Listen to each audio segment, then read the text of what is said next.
Okay, today I'm inviting Dr. Ping Li, Alice Li. She is a postdoctoral fellow,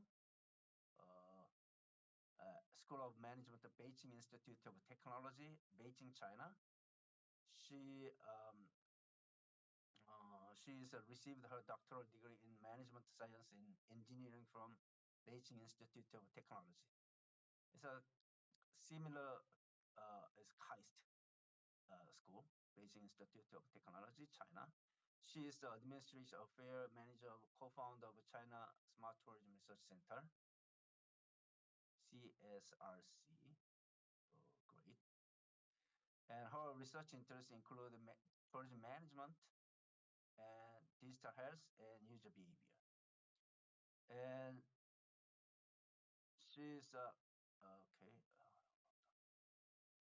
she's a server reviewer, Journal of Management and Data Systems and General Computer Systems and Asia Pacific Journal of Information System and Conference on Information System, PACES, and so on.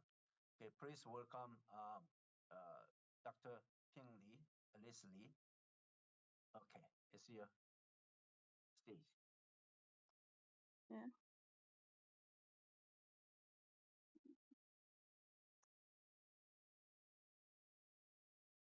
Thank you very much for inviting me, Professor.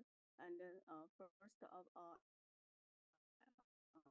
thank you for introducing my profile and inviting me to have this honor to give the lecture to the students and communicate with all of you.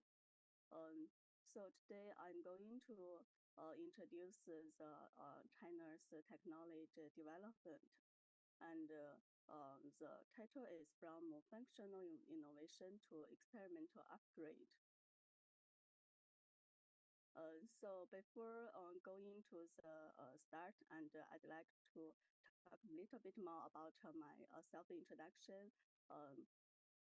So I related to my research field, and I working on the smart tourism and tourism management and digital health and user behavior when I was doing the PhD and postdoc, and when I was doing my master degree, I also working on the social network and the 나는 주체성이라고 했는데 그거를 또 다른 말로 자주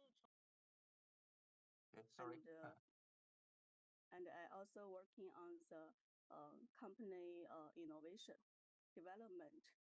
So my hometown is in Shanxi province, north side China. So in the map around over there is my hometown. And here is my email address.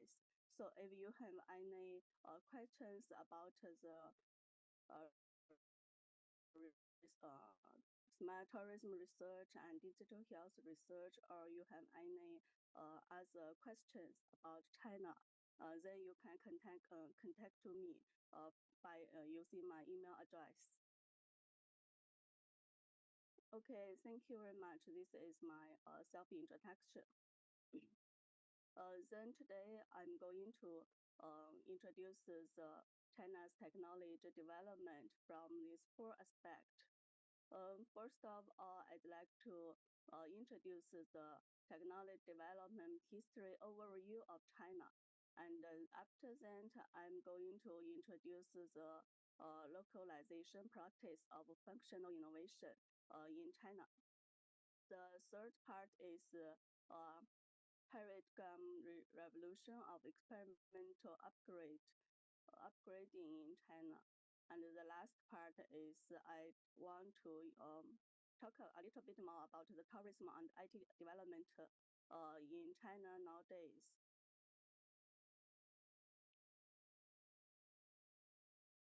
So before go to talking about the functional innovation and experimental upgrading, I'd like to introduce a little bit more about the technology development phases in China. So there are usually similar around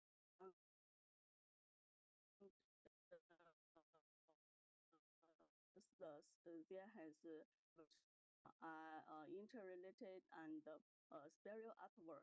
So the first stage is before 2000 years, and then is the in national development stage. So during this stage, and China's technology is just trying to follow the foreign countries and also trying to digesting and absorb the foreign countries' technology. So in this first stage, and the China's technology, they mainly focus on three things. The first thing is we mainly focus on the introduction. So we introduction other technology from the American and German and other European country. And the second thing is we mainly focused on the manufacture. Because during that time, it's just the very, very early stage of China's development. So we haven't had those kind of high technology things. And also in China is a big population country. So most of people we need to do the manufacture in the country and to get some things to feed ourselves. And the third thing is that this is the first stage to improve our technology level. So before 2000 year, and we are just trying to imit other countries' way and try to get some more progress. And the second stage is around from 2000 year and to 2015. So during these 15 years, we get more progress about our technology development. This stage is called functional innovation stage. And in this stage, we mainly focus on the independent innovation and catching up. This is the main keyword of the functional innovation stage. So during this stage, we focus on the enhanced independent research and also try to develop our capabilities to do the new things. And also we try to promote the industrial restrictions. The first stage is we focus on the manufacture, and the second stage we try to do some construction, and also we try to restrict our economic rule. So during this stage is also we try to follow up the world technology pace. And this stage is also the rise of internet industry. And the third stage is after 2016. During this stage, we try to gain more about our technology capability. So this stage is called the experience upgrade stage. And during this stage, we mainly focus on the technology leadership and also the ecological construction. So the first the first important thing is we try to make some bring up some rules, and then try to give our technology capability. And the other side is that we try to form a kind of ecological construction, and to make everything in our country is a balance, such like the economy and technology and education and any other things. We try to get a balance in this kind of environment. So during this stage, we mainly pay attention to building a complete industrial ecosystem. and then we try to integrating technology and user experience, and try to bring through in AI technology. So in this third stage, China is also have try to develop and innovate with our all technology and AI things. So this third stage is our development phases, and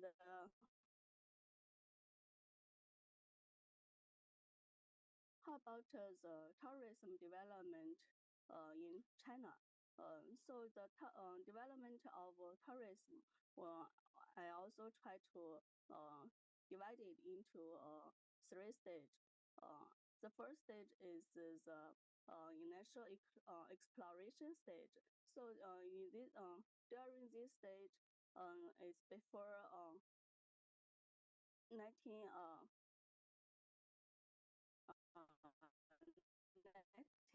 and we try to plan the economic lead because during this period and the China's whole environment is that planned economic policy.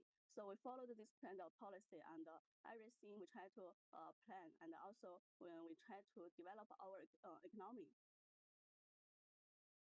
So in this initial exploring stage is just the first very, very early stage, and also the scale is very small. So we don't have the much plan to develop our tourism field, and also the most circumstance, and if there are some international fairs, and then we try to arrange some things for tourism. Otherwise, we don't put many effort to do the tourism. And the second stage is during 1990 to 2010. During this 20 years, it is a rapid development stage. So during in this stage, the tourism industry is becoming market oriented. So the first stage, the develop of the tourism is followed up by our economy pace. The first economic pace is planned economic policy. So we try to have the small scale, but the second stage is the market oriented. So during this stage, it is a little bit more open to the world and also a little bit more open to the technology. So during this stage, the China also try to product more things and diversification of the products. And the third stage is after 2010. This stage is we call transformation and upgrading stage. So the first important thing is we try to optimize our structure, and the second important thing is that we try to use the technology to develop our smart tourism. So after 2010, more and more tourism field is developed a lot, and also China put more effort to the smart tourism and smart city construction.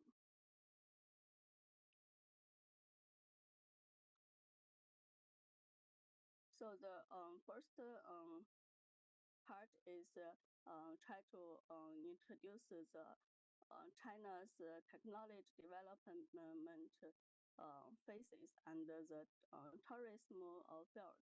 In this part, I'm trying to introduce the localization practice of functional innovation. So in this functional innovation stage, and China try to do more practice about the technology and try to combine the China's our situation to the technology. So before we introduce the functional innovation features, and I'd like to introduce the key information technology. During this functional innovation stage, and the three important IT technology is 5G communication technology and also the super computer and artificial intelligence. So this 5G communication technology is follow up the foreign countries' 4G technology. So China has also made the significant progress in this field of 5G. And the companies such as Huawei, they are trying to promoting these constructions and applications of global. We also know that many countries they are trying to develop the already developed the 6G technology, but the 5G communication technology is still have the right to make some standard in the world, and the second key information technology is a supercomputer. So this computer is developed by China, and it has the topped the list of the world's fastest computers for many times, such as Shenzhen's Taihu Lake Light. The third technology is AI. So China's AI technology also made some breakthroughs in fields such as image recognition and also the speech recognition, such as Baidu company. They try to use the deep learning technology and develop many AI things, such like the autumn car.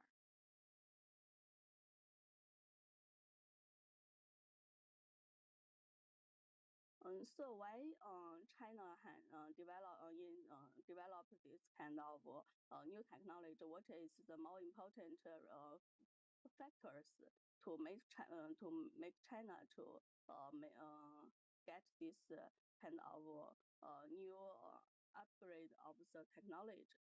The first thing is that the functional innovation features. So in China, the first factors is that reverse engineering and modular innovation mode. So the reverse engineering is also the early stage of technology learning. It is a kind of process, and we try to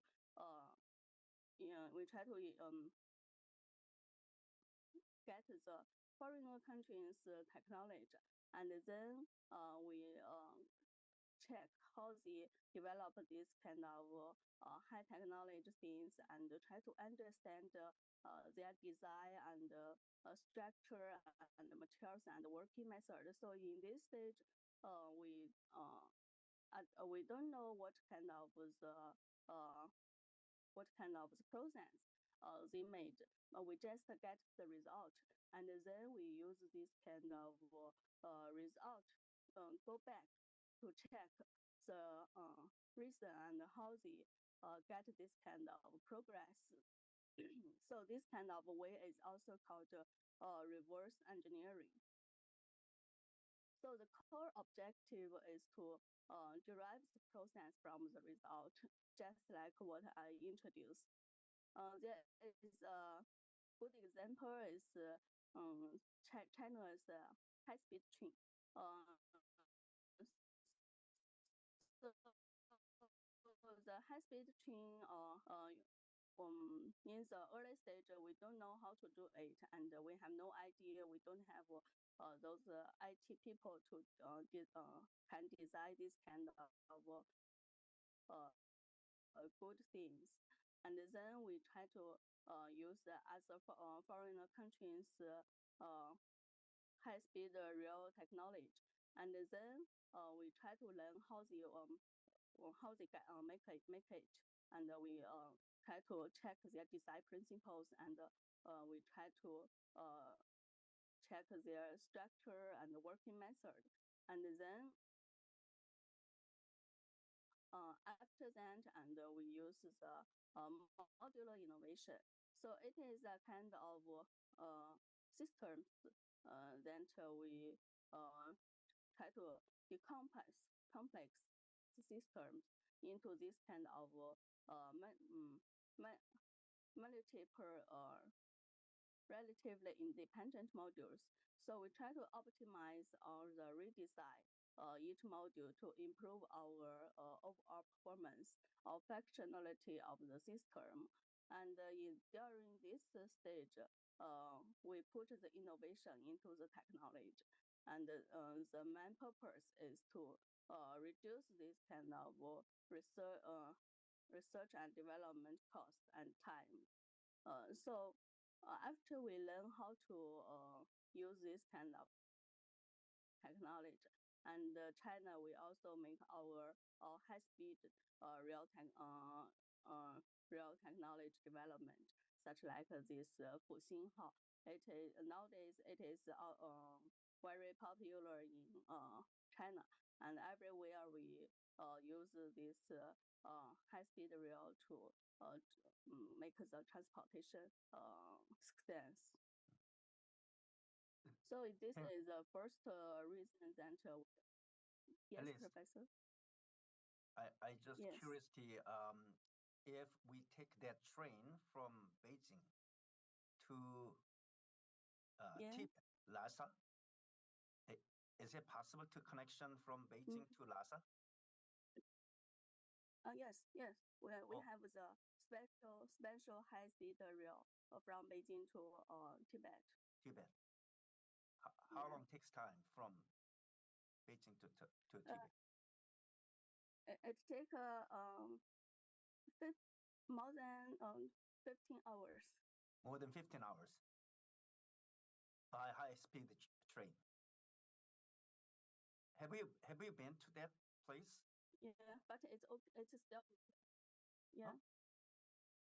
Wow. Not yet. I haven't Not been yet. to Tibet. Okay. Yeah. Okay. So if I am I'm desire to visit those area, Tibet, by train. So I'm probably I'm going to take an airplane from Seoul to Beijing and then take that train from Beijing to Tibet. Is that possible? Yeah, sure. It's possible, Professor.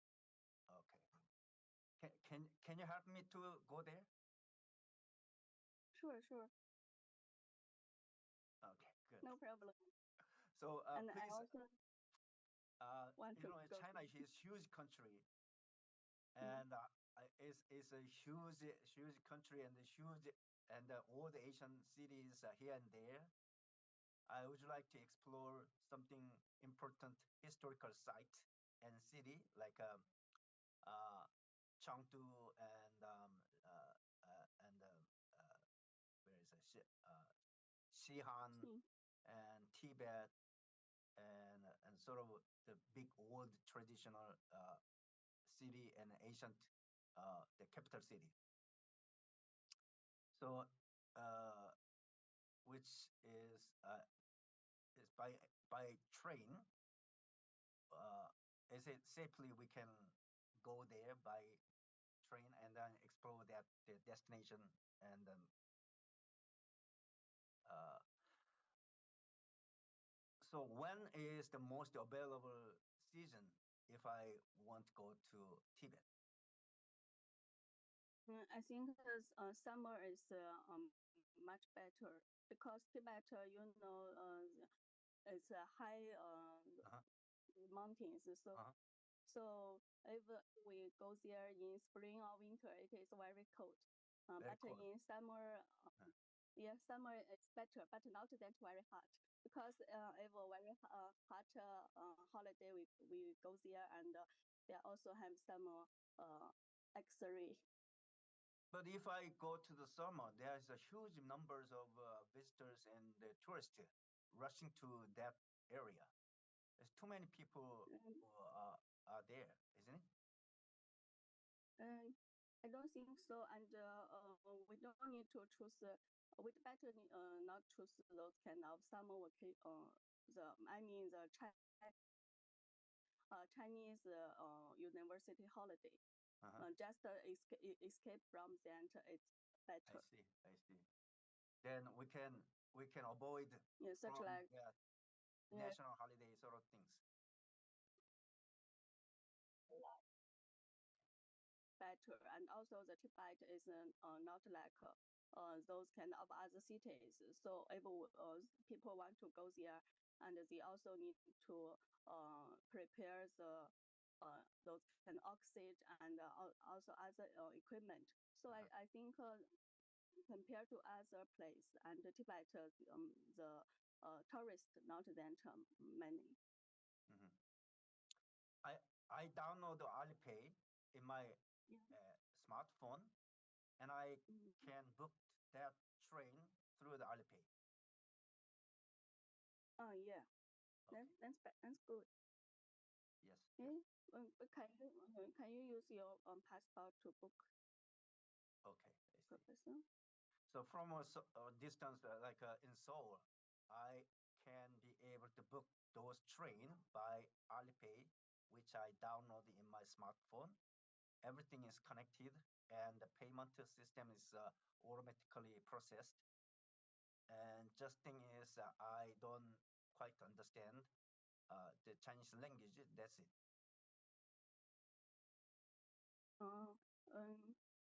But it doesn't matter. But usually we Chinese we use the special application to buy the ticket at Alipay. Okay, I see. Okay, good. And I also help those kind of foreigner friends to order the ticket, the high-speed train ticket from this application, and it is possible as long as I put in input their passport number, and it's possible. Okay, It's no problem. Okay, good. Let's go to the Tibet in the summer. Yes, Professor. Truly, let's make a plan. Sure. Okay. We need to make the plan in advance. Okay, good. Go ahead. Yeah, and if any students, if you have any questions, and you can ask anytime, interrupt me. Thank you. Then I'm going one to thing I experienced so far in China, I download the Alipay, which is connecting to my bank account in Seoul, so I can use the booking any the transportation system in China. So I call like a Uber, the teacher choosing, and which is perfectly the functionality is very good. Just a little bit uncomfortable is I cannot read the Chinese the name of the place. That's little difficulty. If I know the name of the place in Chinese language, then it's no problem at all to call a taxi and arrive the place. So it's a wonderful. And when I went the restaurant, everything is connecting to the Alipay. Is a one time, you know, scanning the QR code, and the QR code is perfectly functionally well. So I don't need any cash in China these days. and the Chinese apps and Korean uh, for Korean is well usable for Korean tourists. It's perfect. And WeChat is a great communication chatting channel like Kakao for Koreans. So is a great one is when I visiting a very interesting place, I take a photo and I'm sharing it to the WeChat, and then every my WeChat friend notice me what I'm doing in China, and so is very very it's a two-sided coin. One is no privacy. Once I uploading the photo, and the good thing is I can not be isolated from China. Every single my Chinese colleagues and friends help me to do something in China. So it's great. Mm.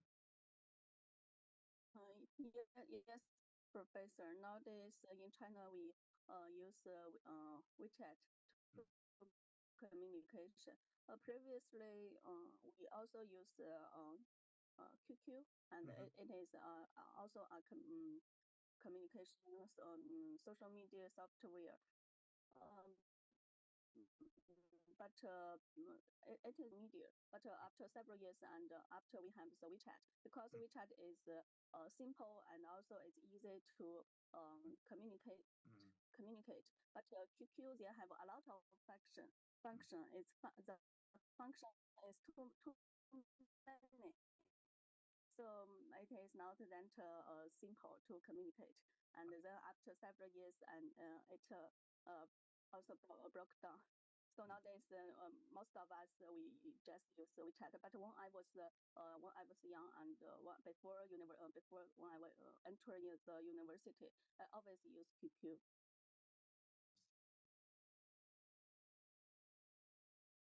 Go ahead. Yeah.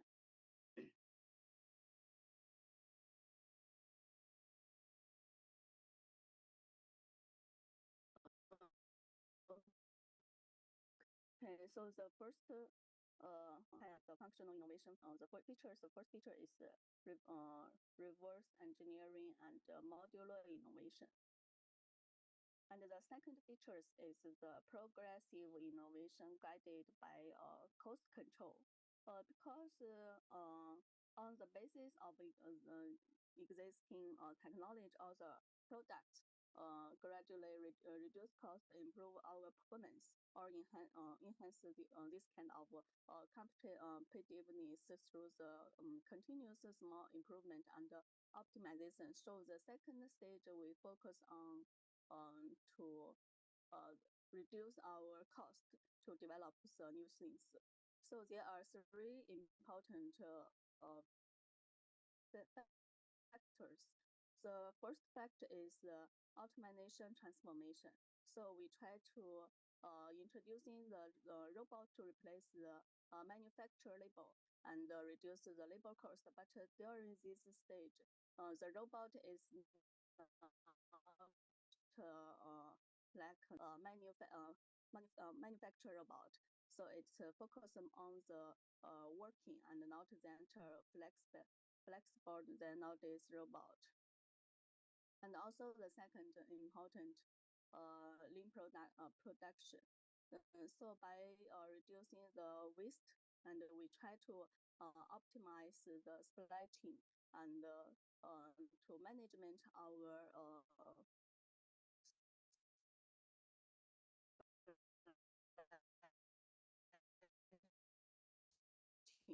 and try to improve. Many companies they try to optimize their working process, and also the supply chain is very popular at that time, and because it can help Chinese and also help the Chinese company to save a lot of cost.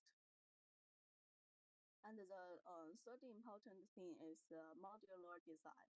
So this modular design is also just like the first stage, first features. we try to decompose the product into this standard the module, try to reduce the production complexity and cost. So there is one famous example is Helsinki company. This company is originated from Taiwan actually, and so after that they have many branches in the mainland. So it is a very big company, electric company, and so many factors and manufacture robots are made by this kind of company. And also, even in our hometown Shanxi, there are very big Foxing company, and there are a lot of workers to help to do this kind of functional thing and try to make some mobile hardware. So this second features is progressive innovation.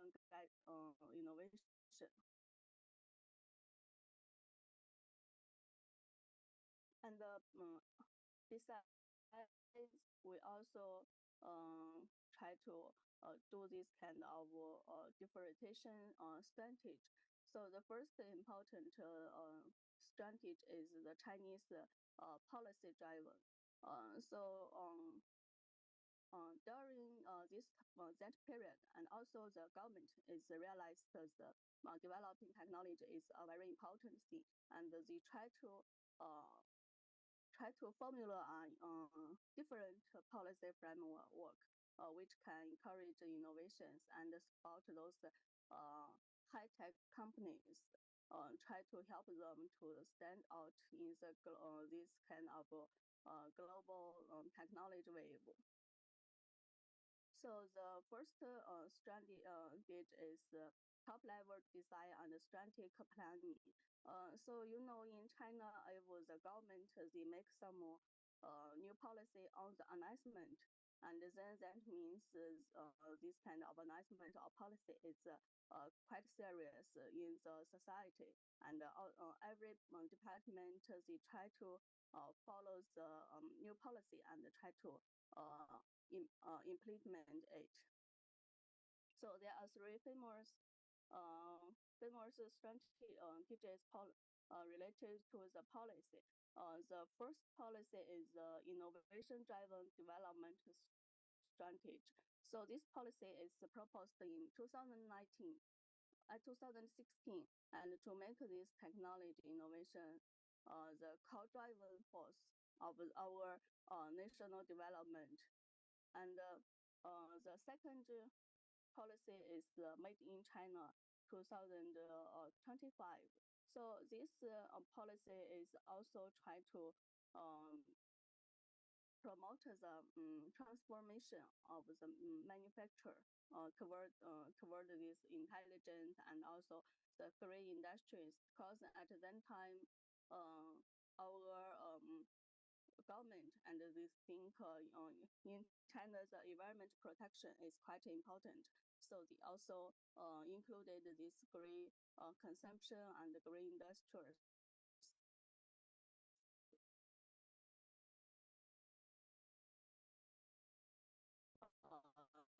In to develop the 10 major field. This 10 major field including the new generation and also the information technology and also the new materials. And the third one is the 5-year plan. So this 5-year plan is very important for China's development. So every 5 years, the government will make some new policy about the next 5 years plan. So they try to strengthen our national strategic, scientific, and technology strengths.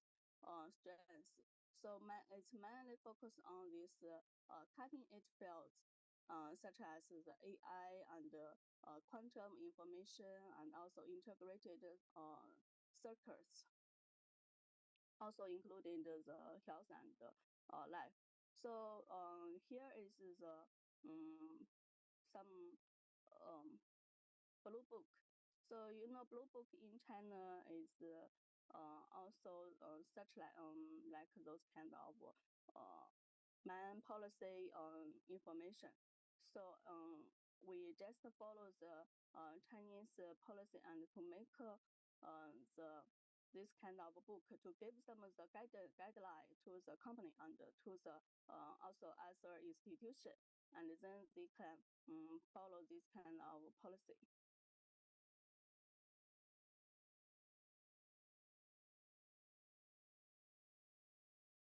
And also, besides that, we try to develop this kind of innovation platform and carries construction. So the first important thing is we try to make this kind of high-tech industrial development rules. So up to now, there are already over 170 national level high-tech zoos. Usually, this kind of high-tech zoos they located in the far places, and also that kind of places have the potential to develop the new technology. Such like this place, it is the Qingdao High Technology Zoo. It is located in Shandong province, and also in Beijing and in our hometown Shanxi, they also have many this kind of high technology rules. So usually in this kind of area, there are a lot of those kind of small high technology company, and because they all go there because the government can give some benefit and give them some power to do their own business. So they have the advantage to develop their technology and to give the company's economy if they put their location over there. So there are a lot of high-tech places there. And also the second important factor is the man's entrepreneurship and innovation base. So because the government want to this kind of industry and the university and the institution, the connection together. So they try to promote this innovation base and try to support the development of startup and small and medium size company. Such like this is Nanjing University Math Innovation Base. So in this kind of place is the manufacturers to connect the university research and the institution and company together to make some innovations. There are many this kind of innovation bases actually. In our school BIT, we also have the innovation base just near our school, outside school. And also they invited to the as a high technology company and to collaborate with them to develop some high tech, and also they try to do the work together with the university and also other institution, and to make the same goal, and also to then they can, if they get together, and then they have the advantage to negotiate with the government, and the government will give them more benefit related to this.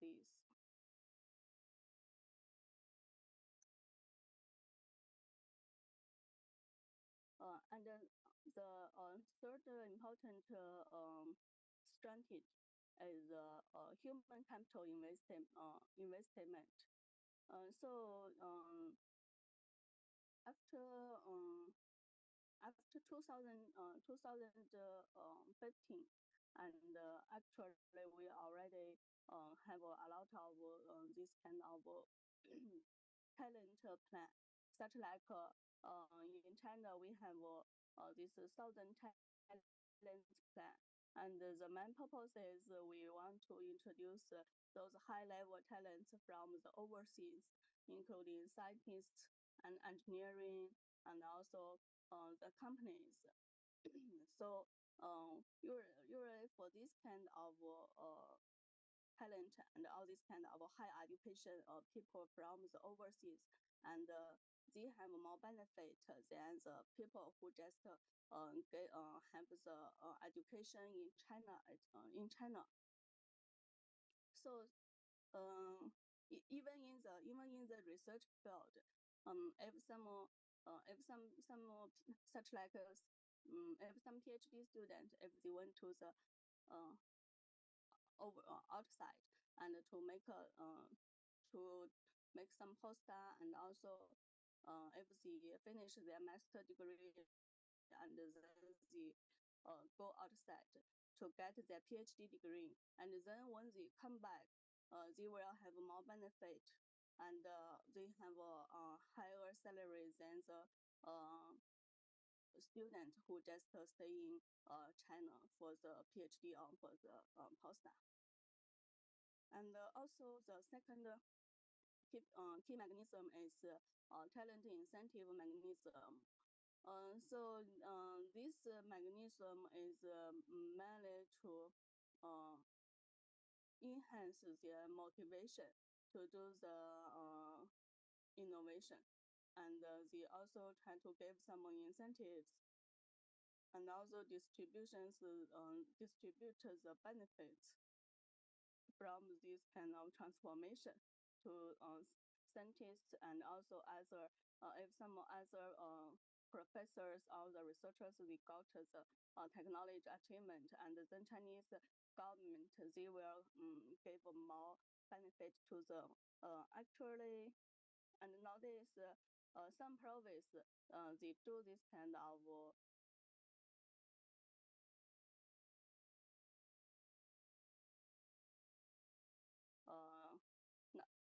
China in, and that place they always welcome the high tech people, and also the talent who come back from the overseas, and they gave them a lot of benefit to develop their research and develop their company. Alice. Yes, Professor. About Chinese policy. Yeah. How about like you are receiving PhD from decent school, good school, Beijing Institute of Technology, and is that good opportunity for those who are receiving PhD in the school, like Beijing University and BIT and Tsinghua and other agricultural school? Sure, Professor, of course. And I just make some example. Last year, some of my classmates, and they finished got the PhD degree in BIT, and then they try to find some job, and they went to Hangzhou, and some universities they give them very high benefit and salary, and also they have start funding almost 500,000 those kind of 500,000? start funding. Yeah, and but if they found some job in other province, it's difficult to get them, and especially in Beijing, Shanghai, it's almost no opportunity to get it. But So if you go to Hangzhou and then you can get so more. China is a large academic market and a large industrial market. So however, there are also very fierce competition and competitors in the market. There are a lot of PhD coming from US and other country as well. So, but it's a large market, large competitors there, right? Yeah. Yes, Professor. Okay. That means you have And to writing a good journal publication for getting opportunity. yeah, sure. Nowadays it is quite competitive. If you just just take some example, if the some PhD students they found some job in Beijing, it is quite difficult. So unless you have some top tier journal, and then you have the opportunity to do the interview and then go to the next step. Otherwise, then you need to go to other province, maybe less competitive. And also for those we also have other competitive is competition is from the overseas. For those kind of overseas PhD, if PhD students if come back to China, and then have more benefit, and also they have more opportunities than us. So how about the large number of Chinese PhD from overseas, especially US? They want to return to China?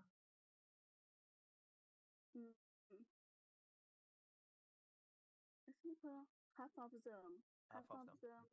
yeah, they'd like to come back because the one reason is that if for those kind of people, if their family they are all staying outside, and maybe they have less chance to come back.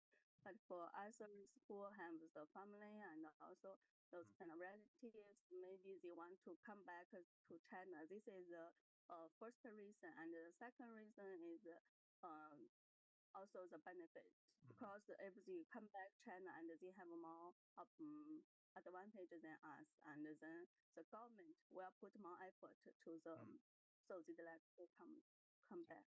Yes. Okay, thank you. Yeah. So the first strategy is policy driven, and the government gave a lot of policy to this kind of researcher and company to develop the technologies. And the second strategy is the market driven. So in China is a kind of country that driven by the market. So the demand reversal effect brought by this kind of the CK market. The main reason is we have a large population. So the first is the product innovation. Product innovation, there are two factors. The first factor is price sensitive, because consumers in those kind of lower tech market, they are actually more sensitive to the price. So the company had, so this kind of marketing forces the companies to launch more cost-effective projects. So in this kind of background, we have the Pinduoduo. This application is just like the Tmall and Taobao. It's also the shopping mall, online shopping mall supermarket. I'm not sure it is it well known by the Korean people, but in China it is quite popular. So in the first stage of Pinduoduo, price is quite long, so people don't believe the quality, and the try to avoid this kind of channels. to buy the thing. But after several years, the Pinduoduo, they already have a lot of customers because people try to buy some small things and also such like the fruit, and those kind of things. They don't care about this kind of quality because the small things is okay for the price, so they like to buy. So in this period, and the Pinduoduo, they try to attractive a lot of customers. So nowadays it is already have billions of customers to use this application. So it is also a kind of successful business model in China. And I also think the successful of the application is because it's Chinese. We Chinese, we all environment and history, and also we have the large population. So it can make the Pinduoduo success. And another factor is localization needs. So customers in this kind of lower tier market, they also have a unique localization needs. Because in China we have many different area people, and also with different cultures. Uh, even we are in the same country, but sometimes we cannot understand what others talking about, and also we don't know at all about other people's history and culture. So every place they have their own needs, and they have their own culture, different culture. So this kind of environment make the company and the government try to develop their own local lifestyle habit. So under this kind of environment, there are a lot of this village tourism place. And also nowadays, this kind of tourism of development is quite popular in China, and many people they want to go to this kind of countryside and to enjoy the localization products and localization cultures. Okay, what is this? Da da do do. Which this is Pinduoduo. Pinduoduo. Yeah. Pinduoduo. You know this pin is combine By combine Combine. together. Together. Yeah, and this duo is more. More. So yeah, if we combine together, and we can get more. Okay. And so in this on these platforms, core concept is that if I want to buy something, and then I can combine with other people's needs, and we two can order together, and then it make more cheaper. Much cheaper. So this app is popular now in China. Yeah, and also especially for those senior age people, because they think it is more cheaper than other platform, so they'd like to use this platform. Okay, so it's very cost-effective apps. Yes, and yeah, because it is the first platform then to use this business model. Uh-huh. Okay. So these apps, consumers is in low tier market. That means a cheaper market. And they're looking for the product and for localization needs. Yeah.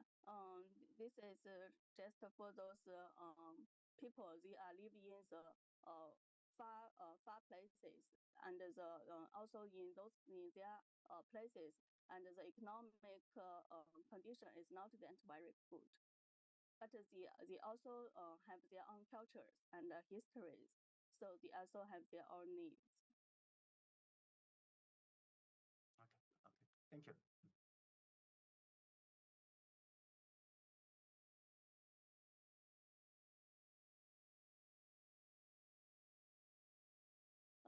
And the second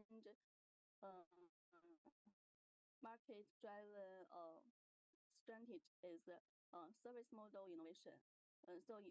Under this kind of service model innovation, they also have developed two different business model. One is the online-offline integration, and this one maybe most of us you know this kind of live streaming business model. It's combining the internet presentation and also the consumption habit in this kind of CK market. So nowadays, previously, this live streaming is popular for those cosmetic and also those daily life things. But later, Chinese government, they also catch this opportunity, and then they try to use this kind of live streaming strategy to help those farmers to get more benefit. And then you can see in this kind of farmer field, and then they can use live streaming to make their business and also get more benefit. So this is also one of the service model innovation for the Chinese countryside business development. And the second one is channel thinking. Channel thinking is means that companies they build a wide-ranging channel network, such like develop agent, and also cooperate with those rural retail stores. And here is the application WeChat we talk about every day. So this kind of WeChat, the first function is just like we all know we use WeChat to communication. But in the past 10 years, another important function is for do the business. There is a Chinese character means Wei Shang. Wei Shang is Wei is means small, and Shang is business. Business, yeah. Commercial. Wei is small. Yeah, small commercial. Shang is commercial and business. Yeah, small commercial, and it is very popular in China in last 10 years. Because it is the first advantage is that it is convenient. Everyone will use WeChat in China, and then we have our friend. Usually, those people who are staying in our brand moment is as the people we know. So we don't need to worry about the customer, and we trust the. And the second advantage is the first advantage is that it's convenient, and the second advantage is that we don't need to worry about the trust issue. Okay. And the third advantage is that it is quite easy to do the business. If we want to do business, we just need to put our things into the WeChat moment. Here I talk about developing agents. So this small business model is that if we have the one boss and she want to do some business, and then she make some she brought some products, And then if some put the advertisement into WeChat moment, then other friends they all can catch that, and then if they want to do this kind of business, they can connect these people and try to join her community, and then this boss has one agent, and then I think the most beneficial mode is develop the agent, but because they have two ways to get the benefit. One way is sell the product, and the second way is they develop agent. So if someone who want to join the business team, and then they need to pay some more fee, such like the membership fee, and this is also a kind of way to make the money. So they have these two ways, and then it's also just in the friend circle. So most people choose to believe their friend, and then they try to do this kind of business together, and then make it bigger and bigger. So this model is very popular in China. Actually, in last few years, I also have many friends to do this kind of business around me. And the early early 5 years, and it is very popular, and it also have many benefits. Some of my friends even use this kind of business model, and they make the money and could buy one car, so it is good. But nowadays it is not that popular than before. Maybe already in the stable stage, and also a lot of people join this kind of business model, so the benefit is not that high than before. But still, it is also popular in China because the investment is not that very high.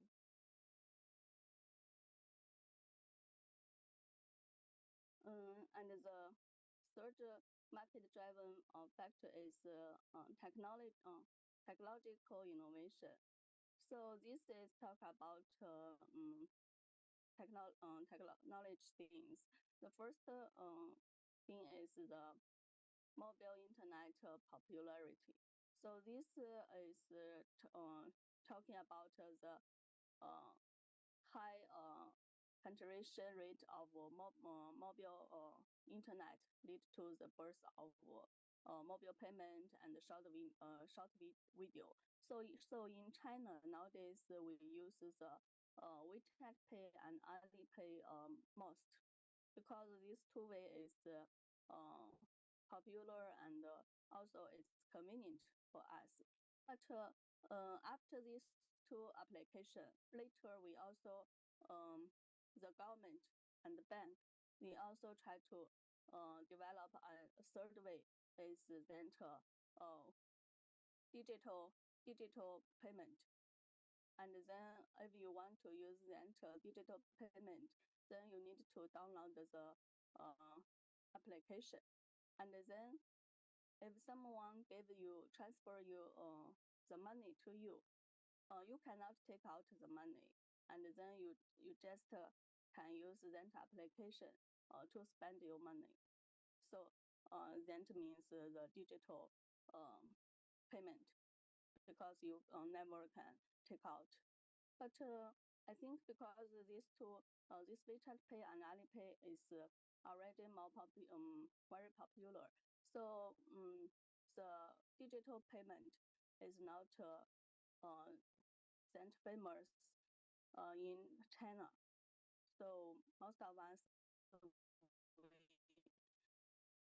don't use that kind of function. And also because of the mobile internet popularity, we also developed a lot of short video application, such like Xiaohongshu and Chinese TikTok, and also we have the Kuaishou. These three social media is most popular. The third one, Kuaishou, is the very first one, and the make after they develop a lot many functions, and then there has Xiaohongshu and TikTok. So the Kuaishou nowadays is popular for those senior people because it is have long period, so more people, more Chinese people, they know that application. But the TikTok is more popular during the young people, and they use the TikTok to check many short videos and to make them the windows by themselves. And also as a Xiaohongshu, it is also popular by the young people. But the difference between Xiaohongshu and Douyin, I think Xiaohongshu, they can give the more information to the young people. Because in Xiaohongshu, there are a lot of people, they not only just sharing those kind of dancing and seeing those kind of videos. They also try to give some information about the knowledge, and they try to sharing their experience about the education and hospital, and also applying for the overseas studies, those kind of information. So people, if they want to, in China, if we want to get some information, and we always use Xiaohongshu instead of TikTok. But if we want to just for entertainment, then we choose the TikTok to make the entertainment. So, here's my questions. So Xiaohongshu apps is for commercial website by product, and that Xiaohongshu also provide entertainment contents as well. Yes, Professor. Okay, I'm enjoying pretty much the TikTok every day in Seoul. So TikTok is a worldwide popular the application uh, for sharing the content, not only Chinese content but also the world content. So uh, which is brand of China, right? And then Xiaohongshu also is a brand of China, and but is much more like a e-business apps, but combined with like just like the TikTok style. Is that right? Yeah, yes, Professor. Actually, nowadays, if we talk about the e-market and commercial and shopping, Mm-hmm. and we use TikTok more. Mm-hmm. Mm-hmm. Because most of us live streamers and they use TikTok to sell the products. Mm-hmm. But if we talk about the knowledge sharing and information providing, Mm-hmm. and we use the Xiaohongshu. Mm-hmm. I see. Yeah, this is the most biggest difference. I currently I actively use Weixin, WeChat, and Alipay using when I visiting China, I use Alipay and I use TikTok. So I am pretty much integrated myself into Chinese business ecosystem.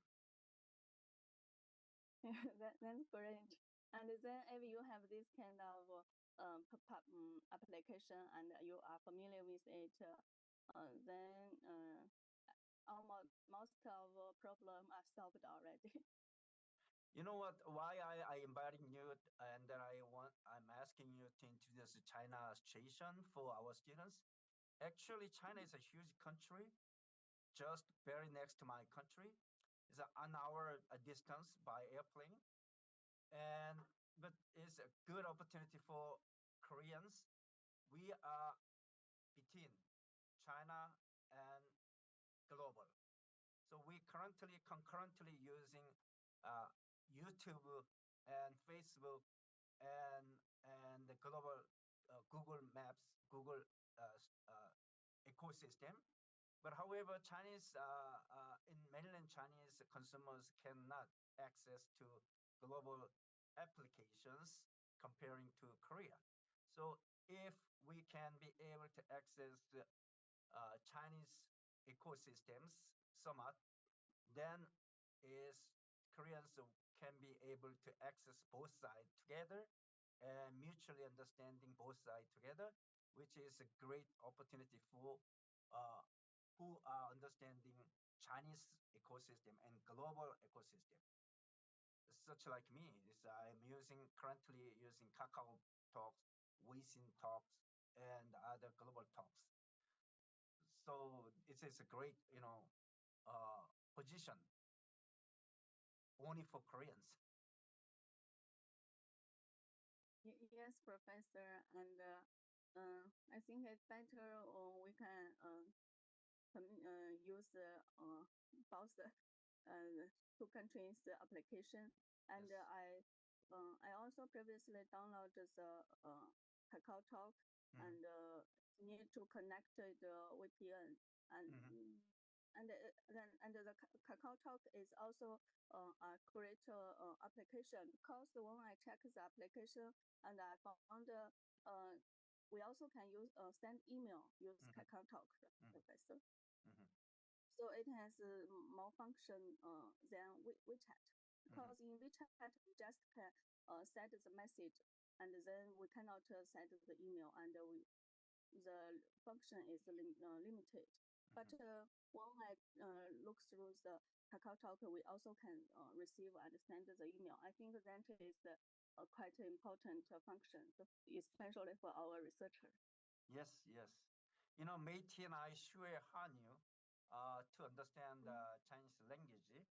So it's a very important. It's functionally processing very well from my smartphone. But the problem thing is I cannot read the Chinese character. Approximately, I assumed, but I cannot pronunciation perfectly the pinyin. So it's a bit complex to me, bit hard for me to understand. So once I clearly understand the Chinese characters and pronunciation, it's a great opportunity for myself and researchers to understand both sides and research, ideas, uh, things like that. Yes, Professor, and also we also need more this kind of uh, large large language model. WeChat application also nowadays they have the AI function, Mhm. and then we can use AI function in WeChat. But Okay. last few years we cannot use. Nowadays we also can use the function is limited, and it can help you organize your language, and but the function is limited. Thank you.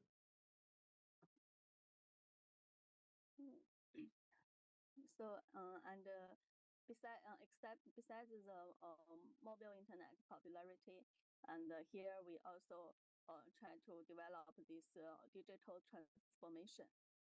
So this means nowadays the company they also try to use this kind of technology such as big data and cloud computing to improve the operational efficiency. So in China, for the cloud computing, we have Ali Cloud and also Baidu Cloud. We already developed several cloud, and then we can use to storage to use the storage to for our personal data.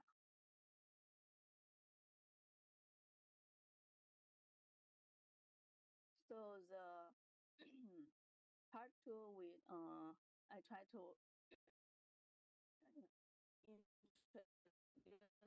introduce more about the China's third part. I'm trying to introduce the paradigm revolution of experimental upgrading. So in this part, the most important is user experience. So what is about the risk of experience economy? So the first important factor is the long-term effect of a large-scale user base. So it's still I talk about the large population. So the different people they have different needs, and based on that, also the technology develop much better. So the Chinese government they try to use this kind of IT to satisfy the people's personal hobby. And the first important key is the diversified demand. So with this large user base and people's demands are diversified. Also, they cover both mainstream and those kind of other needs. The second factor is that the market size is considerable. So even if the many users, they are all the even if the less users, their demand is small, but nowadays we have this kind of high technology, and then we can try to use the data and big data to check what kind of people's demand for their all personality. So for this issue in China, actually we already try to develop many AI recommendation system, such like in many online shopping mall place, and the system try to catch what your hobby, and then recommend the product to you.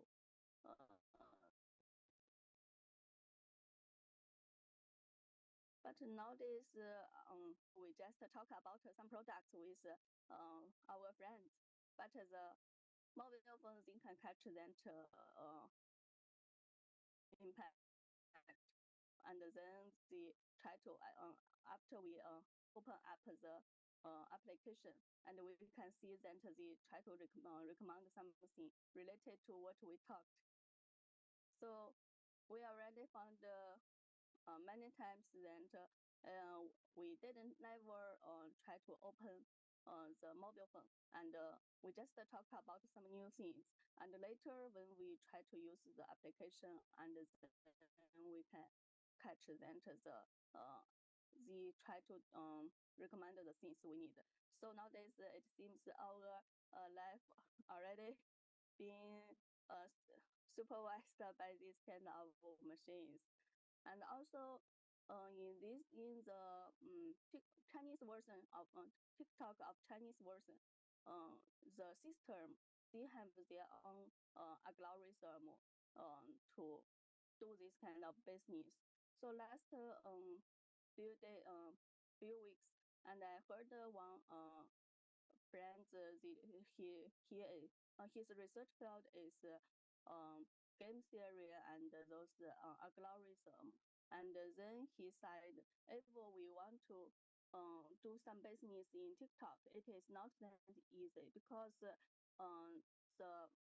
system and also the owners, they try to use the algorithm to control you, and then you cannot if you if you just publish some videos, and it is difficult to see by others because the platform and also they try to use some algorithm to control you, and then your content cannot be delivered to the other um, users' eyes. And also the third part is a personalized service. So through this kind of big data and AI technology, companies, they can identify and meet users' different needs. So then they can provide personalized service, no matter in the healthcare field or the tourism field. And nowadays, everything is talking about the personalization.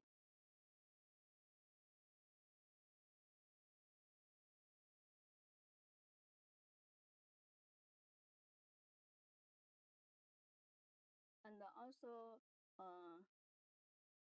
the second important factor is the experiment sensitive consumer culture dominated by the Generation Z.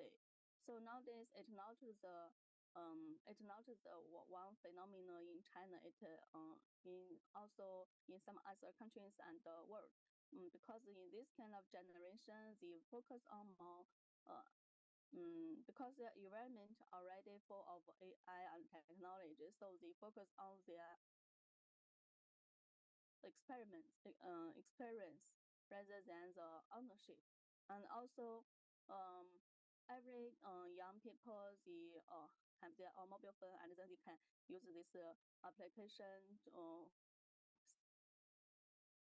like social media and to it is not only just the information can satisfy their needs, and also they need the personalization and customization. This kind of things maybe can catch them more. So in China, it is also same the situation, and based on this, and we try to develop more sharing economy and this rental culture.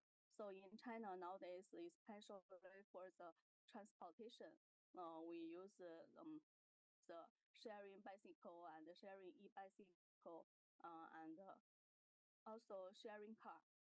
The sharing transportation development is quite popular. And also,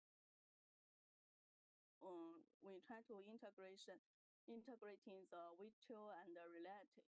So this kind of technology is the most used in those museum and also some old places, because in the museum and people want to have this kind of experience to go to the ancient area, or they want to listen to some ancient voices and see some ancient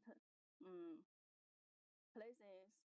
So in the most of museums, they use kind of this VR technology to attract the tourists in China.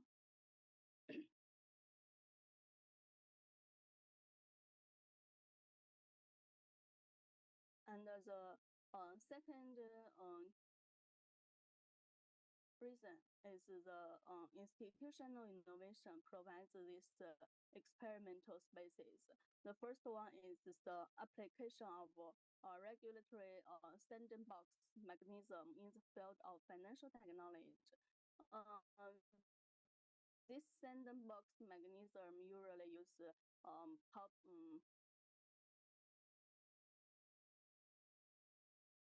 usually used in most of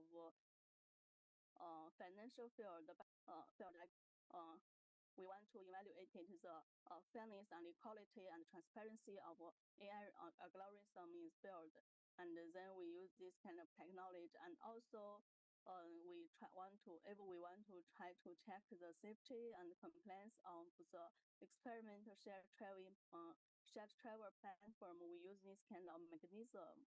to control the different dangerous situation.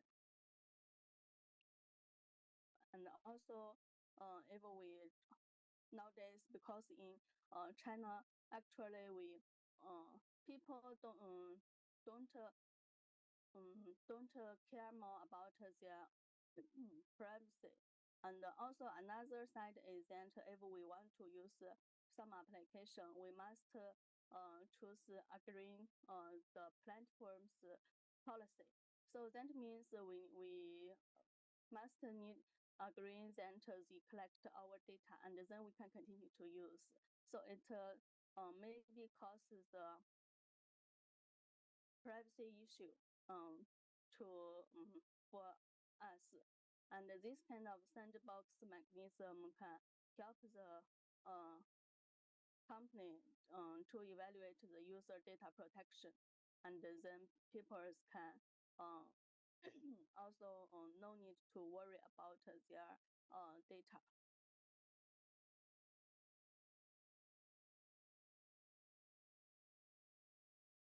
And the second one is the new infrastructure strategy lowers the threshold for experimental innovation. So the first key part is that the government provide this technical infrastructure support, such like the 5G network and cloud computing and AI. So this is the new infrastructure strategy, and it's including the seven technology field, such like 5G and new energy and industrial internet, and also big data, AI, and urban rail transit. Actually, all of these factors is related to the tourism. So and tourism and smart city. So nowadays, Chinese government we also put a lot of effort to make the tourism development.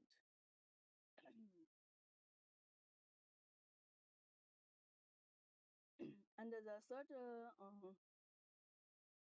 factor is organizational capability restructuring competitive advantages. So in this part, we focus on the ecosystem issue. Such like there are two Chinese application. One is Meituan, and another we also use Booking.com. But the difference between these two applications is that Booking.com we just if we want to find one place on our one destination, and then we can use this simple function. But if we use this Meituan app, and then we can catch a lot of information, such like we can find the hotel information, and also we can find the ticket information in Meituan, and also high-speed train. So besides the transportation, and we also can use this application to find the hotel and to find the ticket of the destination. And also, actually, in most of Chinese mind, and we usually use Meituan just for ordering food.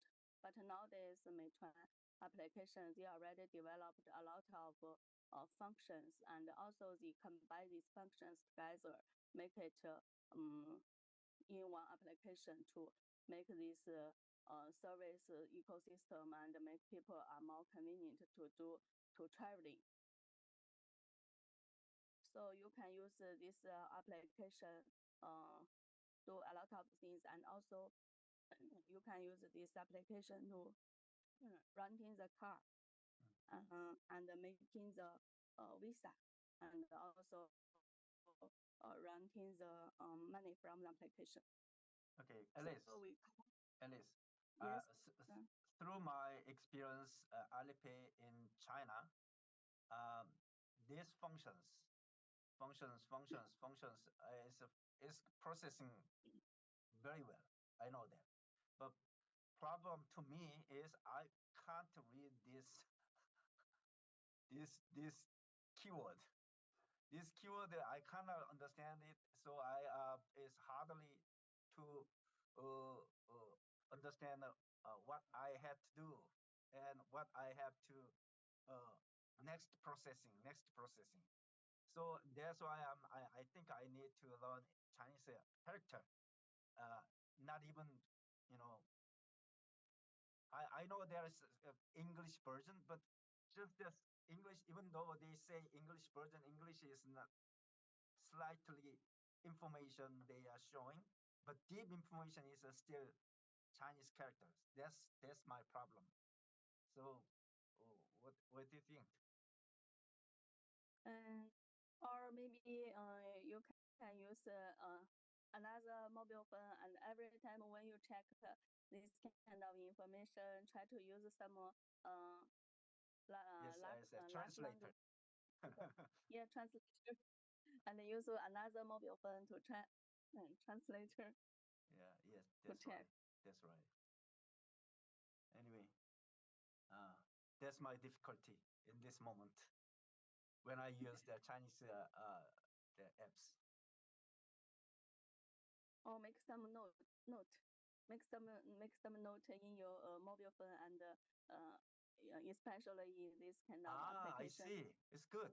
Yeah, So yeah. note this keyword into my smartphone, and I whenever I use, Note, okay, note. what's the meaning? Something like that. That's good. Good idea. Yeah, because yeah, for Chinese characters, such like this is the first one, 民宿 or 客栈. Uh, Actually, it's talk about one thing. It's talk about our accommodation. So Accommodation. you can, yeah, you can memorize this Let's see. word in Uh-huh. your smartphone, Okay, I and see. next time you can check one and Okay, I same. see. Right, right. It's better. Good. I'm asking to Mm. my students to do that. Mm. And also, if we want to talk about this accommodation, usually Uh-huh. we just use these 3 to 4 words. We don't use the others, especially in this kind of application. We don't use the other words. Uh, We just use this very popular one. I see. Mm. Thank you. Mm.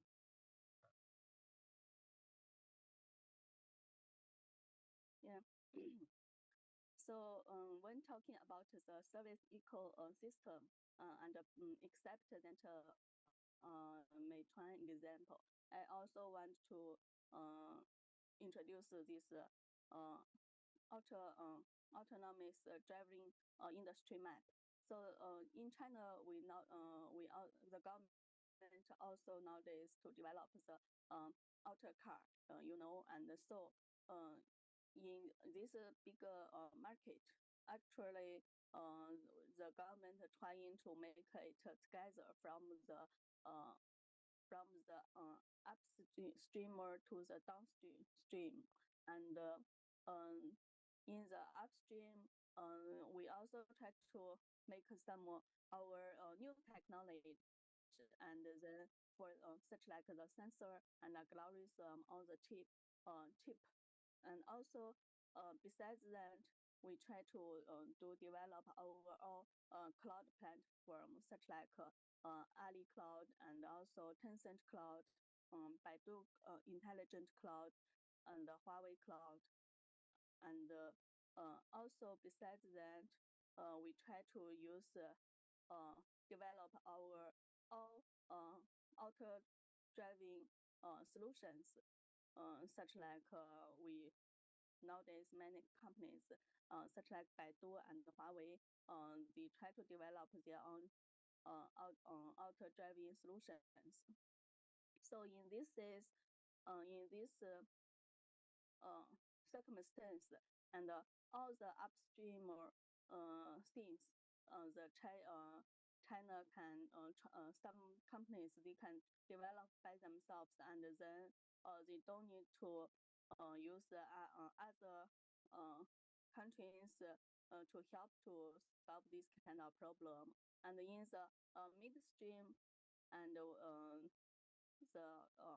we also try to have our own car brand and new such like some new power, and in the downstream, and then go to the operation.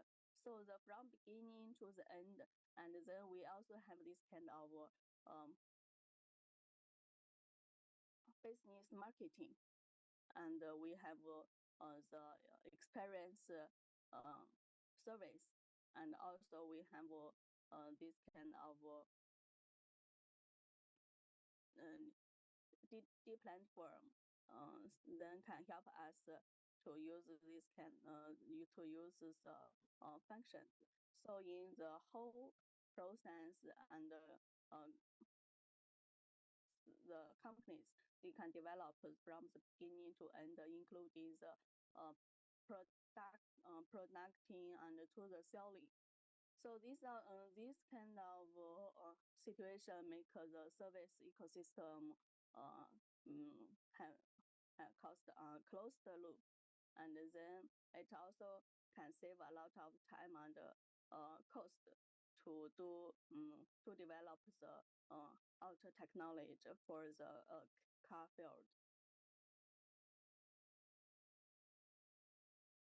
And the second is the instant demand response. So the real-time schedule optimization of Meituan's super brain system.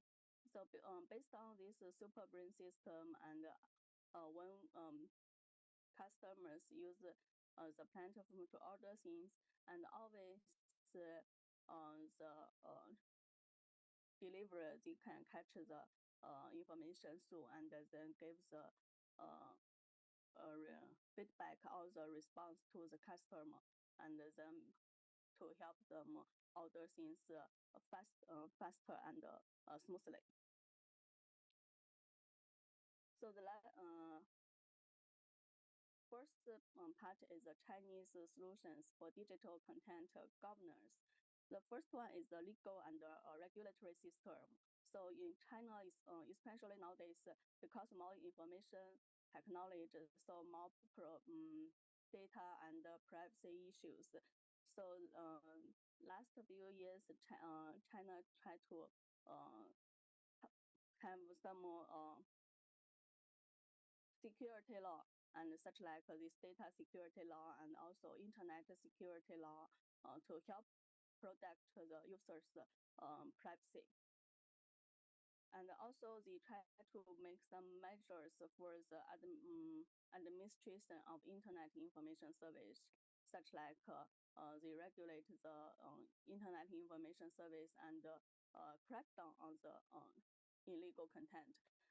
This kind of security law can help users to use the online platform safely. And the last part, I want to talk a little bit more about the tourism and IT development in China. So in the first part, I try to introduce briefly about the China's travel industry. Actually, in the specific saying and for the China's traveling industry, and they have a lot of stage. The most stage is for the very early and the travel network. But nowadays we already go to the smarter travel market, and also based on this O2O and O2C, and we also have a lot of technology to support our development of traveling. And the second is we have the complete industrial chain.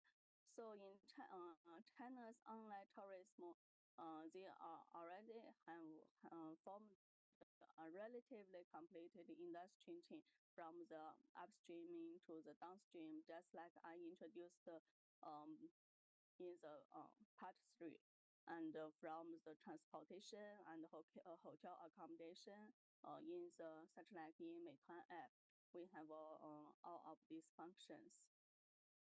And here are some examples, such like this China Railway and airline, and also for the visa service. Nowadays, some places and the platforms they also can help tourists to address this problem. But it is not that mature enough for the every foreigners to solve the problem. Maybe just limited to the some circumstance. And the third part is the competitive landscape of online tourism. So nowadays, for the tourism, there are tourism field in China, the 3 major online travel industrial platforms. One is Meituan, another is Tongcheng Luxing, and also another one is Ctrip. I think Ctrip, most of foreigners maybe they know this Ctrip because it's more much international. But usually we need to use this Ctrip by the Ctrip application. But for the Tongcheng Luxing, and it is a kind of it is one of the branch of Ctrip. So we can use it just from the WeChat.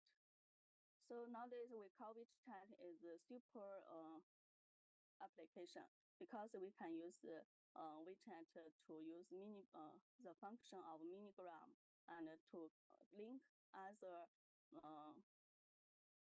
application, and then we can use WeChat to buy the ticket, and also we can link to this Tongcheng traveling and to find the traveling information. And also we can try to use WeChat to find other places for the traveling.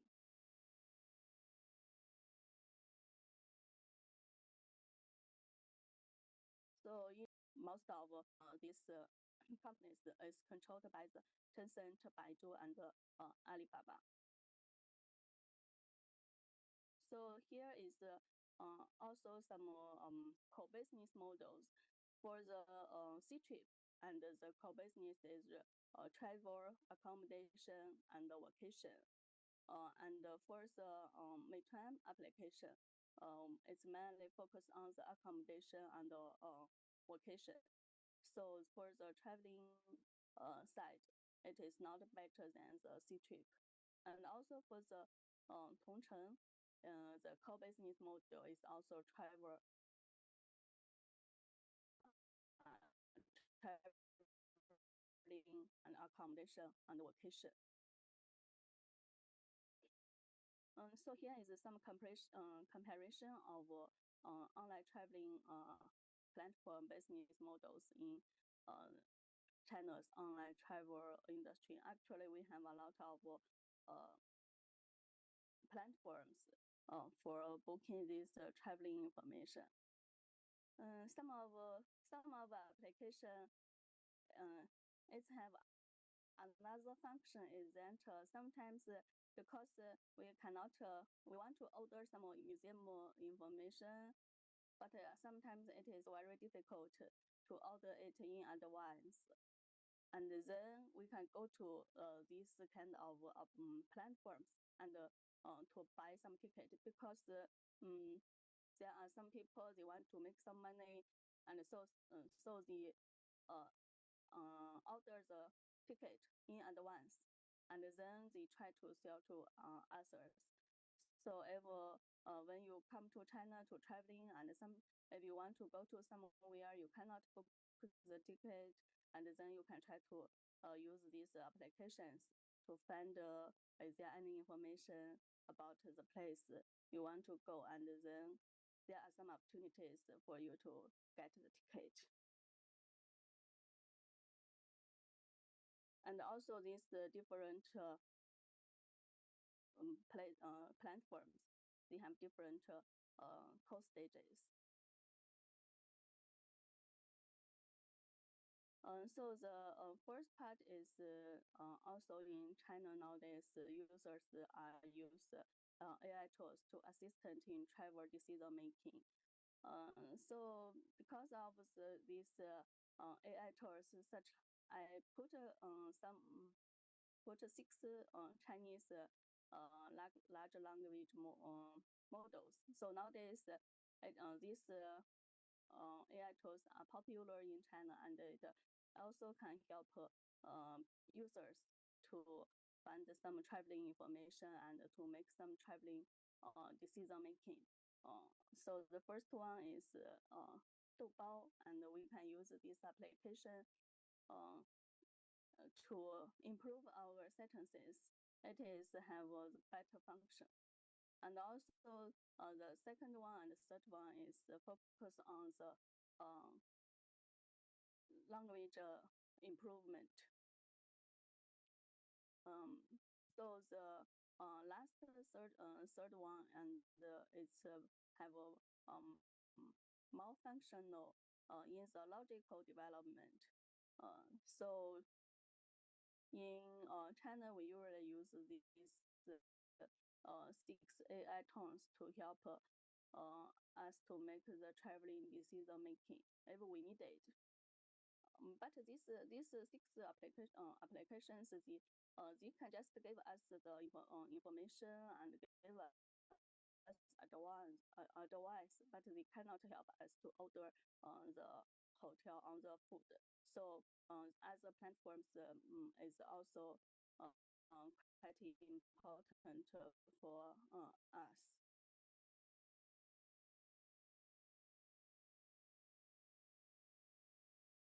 And the last different business model is that building different models through these kind of advantages and also resources endowments, such like in this online traveling vertical platform. This kind of platform can be divided into the agency model and the buyout distribution model. So the people can use this platform to order what kind of things they want. And also they can use the tourism content surveys, and such like these user-generated content platforms, and to help them make some decisions. And also there are some more aggregation of tourist products. And this kind of platforms, we can provide the flagship store models, and this flagship store can make users to gain more trust to the product quality. And the last one is internet traffic gint. So such like this auto model, and for developing this local custom resources, so it can promoting this kind of transcription through the content on the CD.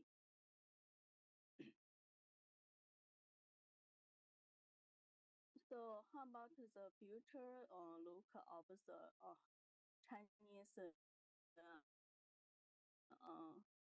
traveling and the Chinese technology experiences stage? So maybe next stage is from the experience upgrade to the value leadership, and we try to bring through this deep water technology, and try to investigate more about the basic research, such like AI big models, and bring computer interfaces to check whether there are any opportunity for the AI and for the Chinese development. And also government nowadays put more effort to the ESG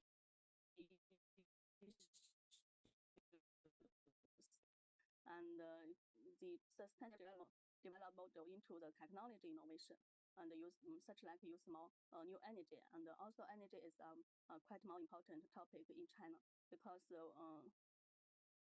government we also focus on more the carbon dioxide and also as a cleaning energy issues. So the third part is the global governance participation. So in the future, if China want to be develop very well, and we not only to develop by ourselves, and also we need to promote the develop of the technology standards and try to use the Chinese solutions to the world problem, and we work together with the other countries have some experience introduced to the other countries. And also in the future, we need to establish ethical evolution framework for the experimental learning, because nowadays and in the whole world, we also talk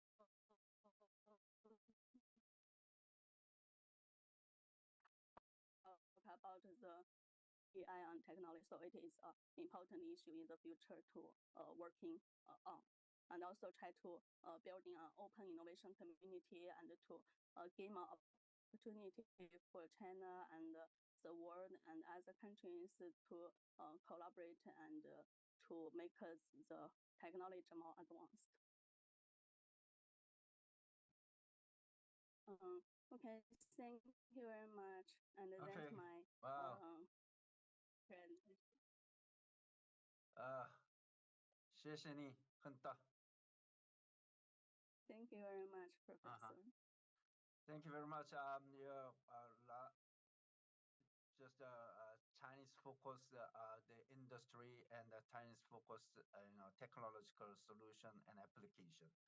Actually, we are not much aware of Chinese transformation and Chinese market and Chinese the applications.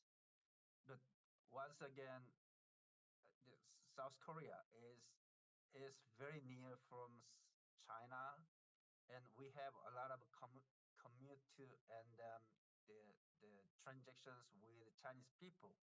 And China is quite neighboring country, but we don't know quite well modern China, how fast they are developing.